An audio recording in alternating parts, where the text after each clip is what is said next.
How are you? Very well, thank you, Tallene. How are you today? Good, thank you. I would just like to say hello to our audience. I am with Sylvia Beasley of SBS Coaching, and we're going to be having a conversation on dealing with grief today. So Sylvia, could you tell me a little bit about yourself, please? Sure, happily. So I'm a coach. I focus on purpose and performance. So I really help people identify what it is they really want to do with their lives and then do that to the best of their ability to really step into their full potential. And I've been doing that for I've had my own business for about 2 years now. I have a very academic and a very corporate background. I am qualified as a chartered accountant back in London many years ago, and then spent about 10 years in financial services and banking as a relationship manager, and moved with that role here to Zurich, where I am based now. And then, yeah, this becoming a coach has been sort of this dream that kept on tugging at me and was kept on being at the back of my mind. And so I embarked on that journey 2 years ago, and here I am today, excited to be speaking to you. What was the turning point in your life that you decided to go into this journey of coaching?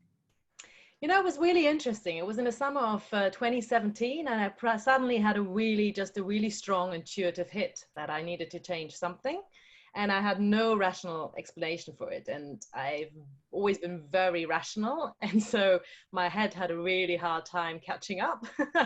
And then eventually, though, I aligned head, heart, and sort of that intuitive hit, and then quit my job. And actually very quickly after I'd quit my job, I was like, okay, it's really clear. My path is really clear. It's the coaching. It's now or never. And I've loved it ever since. So it was a calling, a higher calling that came through. Yeah, that's how it feels. Yeah. Okay. So what can you tell me about grief? We had a little conversation a week ago about the different topics that we would like to discuss as options. And you felt most comfortable talking about your experience with how you dealt with the grief of your mother's passing away. Could you tell me a bit more about that? Sorry. Yeah, it was really interesting because as we were talking about the different topics, I was surprised myself about how passionate I ended up being about the topic of grief. So just by way of background, so my mum passed away at the age of 50, and I was 16 at the time. And so that was very formative years of teenage years. And so it's impacted me a lot. And it's been very interesting though, because I'd say I didn't actually process that grief till about 5 years ago. So 15 years after she actually passed away. And so and now I think because I processed it so late and I processed it so deeply, I think that's a little bit where my passion about grief comes from, because I think I now see very clearly how it impacted me not having processed it. And I'm a firm believer in the importance of processing these emotions. Yeah. It sounds like you had a breakthrough moment a bit later on in life. How did that impact you in the 15 years that you were living without having dealt with the grief?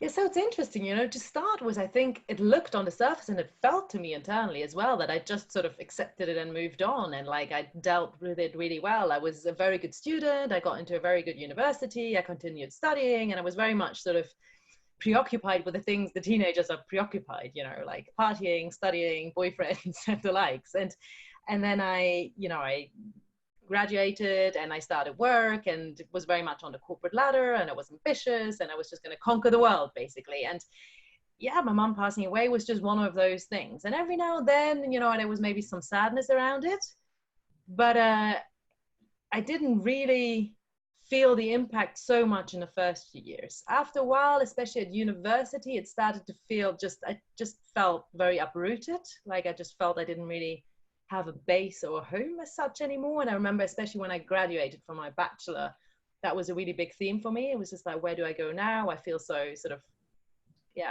homeless almost, like I didn't really know where I belong. So that was a way that it really showed itself. But the other way that I only see with hindsight now is really with what I call these iceberg emotions, which comes from a book, The Resilience Factor, that concept. It's basically where we have emotions under the surface that aren't visible. And they lead to the fact that we react in emotionally somewhat extreme or even inappropriate ways, and that I for sure had. You know, it's very interesting that you should say that, because usually, with my own experience growing up, I was taught to be a good girl, you know, to be a strong one, not to cry. You know, this thing about suppressing your emotions. You know, it is so encouraged in our society with kids. For instance, if a child is going to cry, oh, don't cry. You know, here's something else, or we decide to keep them busy with something else so that they'll forget about the pain. While actually, to be able to live with, to grow, learning how to deal with pain, to how to acquire the tools to deal with pain in the small stuff, prepares us actually for the big things later on in the future. And it's interesting that you say that you were basically kept control of things. You know, for 15 years, everything was going to be normal, everything was going to be great because you managed things well. How you mentioned that after a while you felt lost, and that there's no home, there's no grounding or roots, as you mentioned. What did that feel for you? How did that feel for you? Just really lost, you know, like just really, like a really deep-seated level of loneliness, I guess, as well, and anxiety a little bit, although this was so suppressed that I wouldn't have said that at the time. That's the really interesting bit. Like on the surface, to me, it felt, and I'm sure that's how it looked, like I was good, you know, I was cruising, and I don't think anyone would necessarily be able to say. And that's the two-edged sword of the suppression that you referred to, though, is that we look like we're managing, but underneath a lot of things are happening. And because we're not sharing them, the impact is more and more. And one of the ways it started showing itself is like if I felt a lot of pressure at work, or actually, funny, a completely different situation, but if people were especially nice to me, I would get super emotional. I wouldn't be able to keep the tears in. I would just, you know, I would really start to cry, and quite badly, and sometimes not be able to control myself at all, which was inappropriate at times and also disproportionate to the trigger at hand. And I really believe it's because all these emotions were, you know, kept in.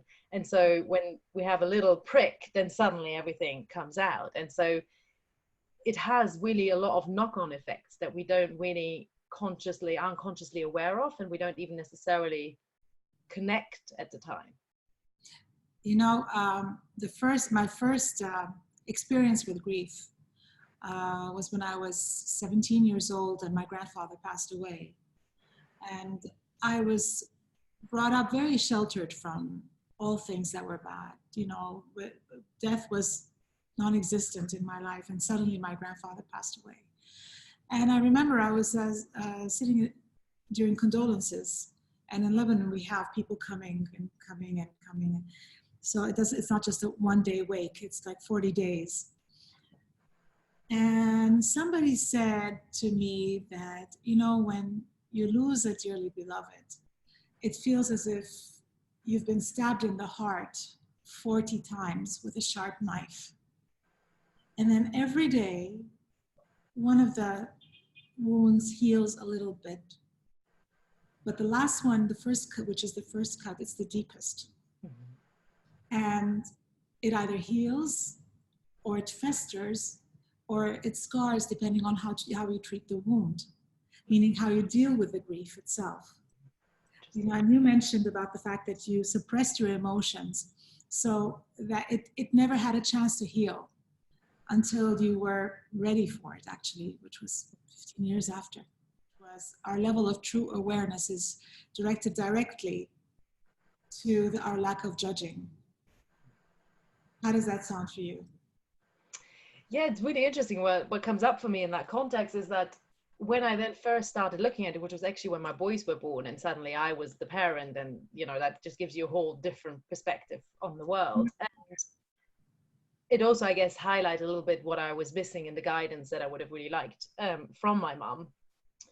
And what was really interesting is when I started to processes, I felt really stupid for feeling something that had happened 15, 16 years earlier. I was just like, how can I be grieving for something that's such a long time ago? And also a big part of it was actually grieving for my 16-year-old, for that person that had lost a little bit that security and that unconditional love from her mum. And I was just like, but it's just so stupid to you know, like grieve, you know, what's in the past. And that's where the judgment came, right? The judgment of, you know, I shouldn't, you know, this is so far in the past, I should be past it. And it was actually, it was my boss at the time who said to me, but I think that's how it works. I think we have to grieve exactly how we felt it in that moment, or how we would have felt in that moment. And it's also, I mean, I think it's also natural, like you said it, like I processed it when I was ready. I wouldn't have been ready to process it earlier. And so, but we do, whenever we're ready, we have to process the emotion in the intensity in which they would have presented themselves in that moment. And it is going exactly into that very first and deepest wound, which hurts like hell, but it's really going that and feeling it and releasing the emotion that the healing really starts to happen. Absolutely. You know, we're all unique in the way we deal with pain.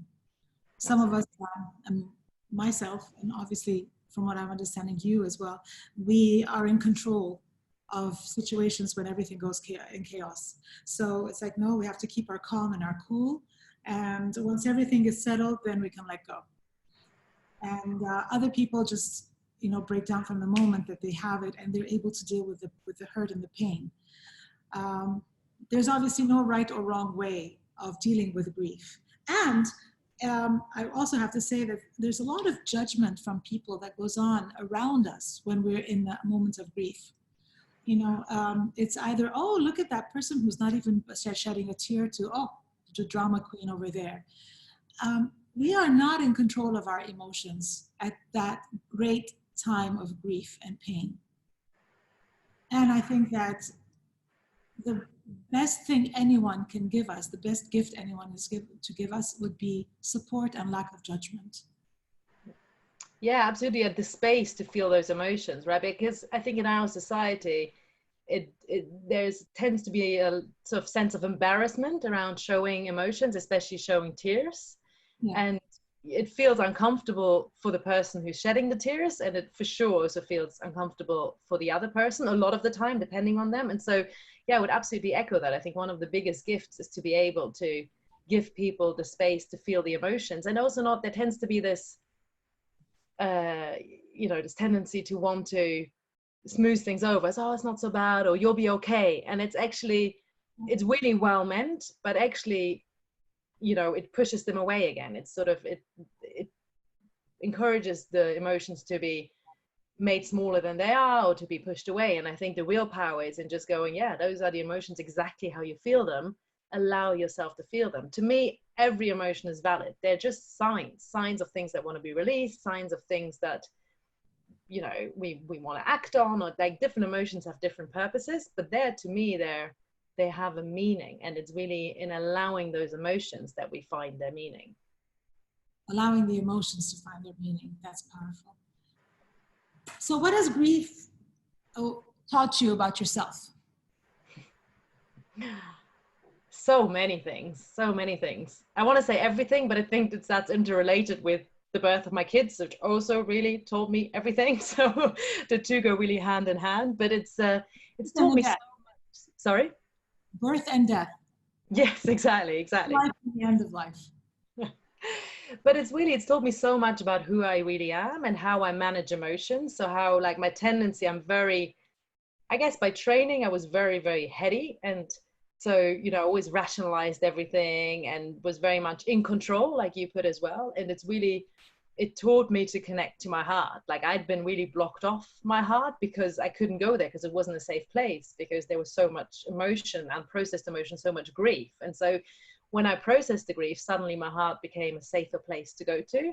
And so I really now feel equally connected to my head and the heart. And so it's really taught me a lot about who I am as a whole person. And also I make different decisions now because I can consult my heart, and I don't just have to be rational about things. And like we started, you know, when did I make the decision to become a coach? Well, that was an intuitive hit that I then sort of aligned with the head and the heart. But had I not process the grief, I don't think I would have allowed myself to listen to my intuition or my heart. So it's quite interesting how the So, interplay between the three. so from what I'm understanding from you is that what you've learned about the passing, dealing with the grief 15 years on of your mother's passing away and the birth of your sons and being a mother yourself has given you tools to be able to deal with other challenges that come in your life? For sure, for sure. And just in a more holistic way, absolutely. And in a more powerful and calm and peaceful way, because I'm much less reactive and much more in control, because I'm not worried about things, this unseen iceberg that could be triggered at any point, because I've released that. So I'm much more emotionally balanced. Okay, more emotionally balanced.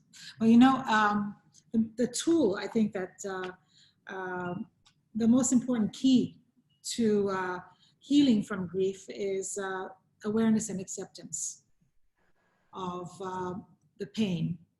You know, by awareness, it's the role that the deceased has played in your life, how the gap that they've left. You know, sometimes we go into denial, the denial of, oh, I'm fine, I'm okay, no, nothing's changed in my life, until the cracks start to, you know, open from the seams. The emptiness that's left behind. And, you know, the passing away of a loved one, you mentioned something with this message that you sent me, Ed Sheeran's song, what was it? Supermarket flowers, yeah. And the quote, what was the quote? I wrote it and then I lost it. A heart that's been broke is a heart that's been loved. A heart that's been broke is a heart that's been loved. So the love and the heartbreak go hand in hand. And it's because of the legacy that they've left behind. You know, they've left an imprint in our lives that is so monumental sometimes that we don't know how to go on in our lives. We have to adjust, we have to change things to be able to move on. And we can't do that if we're not able to deal with the grief and the pain and go through the healing process. Yeah, absolutely. So, and I know from my own grief with my loved ones that have passed away, that I live in honoring their legacy, the legacy of what they've left behind. I've been surrounded by empowered women in my family, and I've learned so much by them myself, that each one of their loss has made a big impact in my life.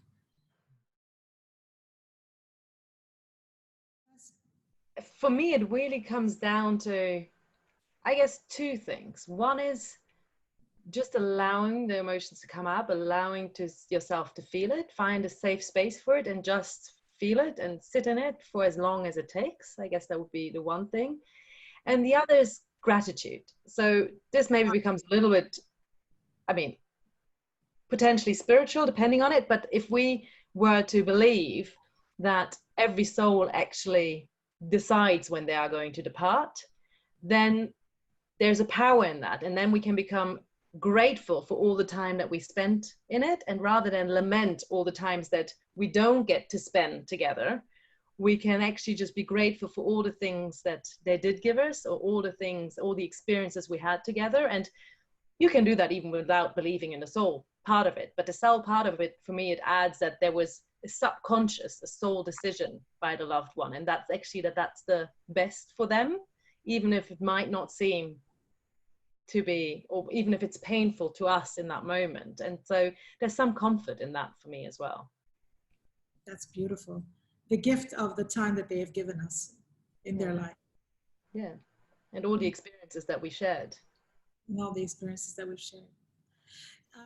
A lot of times when you're in grief, you worry about the other people around you as well. You know, you worry about this person and that person being okay, and you forget to take care of your own self, your own grief or your own pain. And I think that the sacrifice of self for the benefit of others sometimes may backfire. Because what good would you be to your loved ones if you're not able to be healthy emotionally or mentally because you're not able to deal with the grief yourself. I think that's true for grief, but I think that's actually true for any situation in life. I think it's what they say on the airplane, right? Take your mask first and then help others, right? Like you have to look after your own mental, physical, and emotional health so that you can then support other people from a place of strength. Absolutely. So self-care is the key. I think so. Yeah, absolutely. Sometimes the worst things that happen in our lives give us strength and perseverance and teach us a lot about ourselves. Yeah, and it's interesting because the two words that just stood out for me is the unfortunately and the worst time. And there's judgment in both of that, right? And it's actually, for me, the power is in actually when I came to a place where I was just like, you know what, everything unfolded exactly how it was supposed to. And it may have been a painful process, Okay. but it was probably the one that was best for me and the one that was just my journey, was part of my journey. And it's what got me here today. And it is what makes me who I am today. And so it's all part of it. It's not good or bad. It just is. And that there's real power. And really, you said, you know, awareness and acceptance. I think there's really full acceptance when you can come to a place where you go, you know, it wasn't bad. It just was. And it's part of who I am. Any last words? I don't know how to continue this conversation. I think it's been beautiful. Thank you, Tallene, for the opportunity to talk about this. I think it's very powerful. I think really what stands out for me is allow yourself the emotions and you know, look for the gratitude in it and then find that space of acceptance. I guess those are sort of the three themes that really stand out to me. How about you? What stands out for you? 5 months pregnancy, my father-in-law passed away. And then at 7 months, my grandmother, whom I was very close to, passed away. And I had to suppress the grief. And after the kids were born, 9 months afterwards, when they were manageable, I broke down completely. I wasn't able to deal with a lot of things in life. And I had to seek some help, very simply. With the passing away of my aunt 3 years ago, it was a completely different ballgame because I was more experienced. I was more in tune with my emotions, and I was aware of the fact that I needed to grieve. I was aware of the fact that I needed to heal, and it was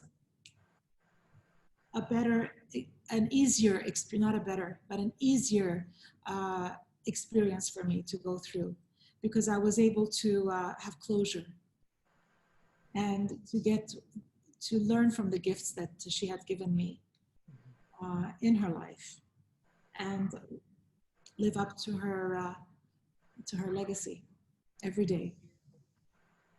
That's really beautiful. Yeah, and sometimes it's interesting, right? Sometimes the life circumstances just don't allow us to process the grief right there and then, and that's okay too, right? It's okay, but it's very hard. And I would say, oh, I'm fine. Of course I'm fine.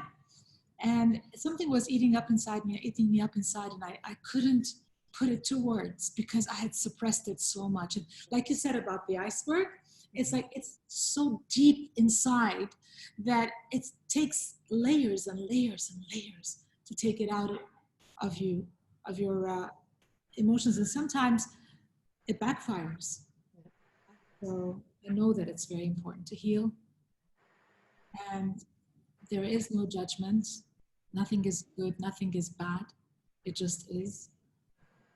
But it's easier when you're able to find a support team, when you're able to surround yourself with family member or members or friends, to have communication, to open up to somebody about your feelings, to be able to heal, even if it's to seek a therapist or a coach. All right, then. I'd just like to thank you for your time.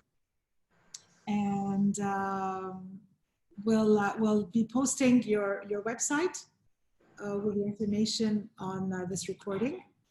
which Perfect. will be posted on my website, and if you want on yours, and social media as well. Perfect. And I look forward to future conversations with you. Yeah, me too. Thank you very much for the opportunity for the conversation, and really enjoyed it and look forward to more. Great. Thanks again.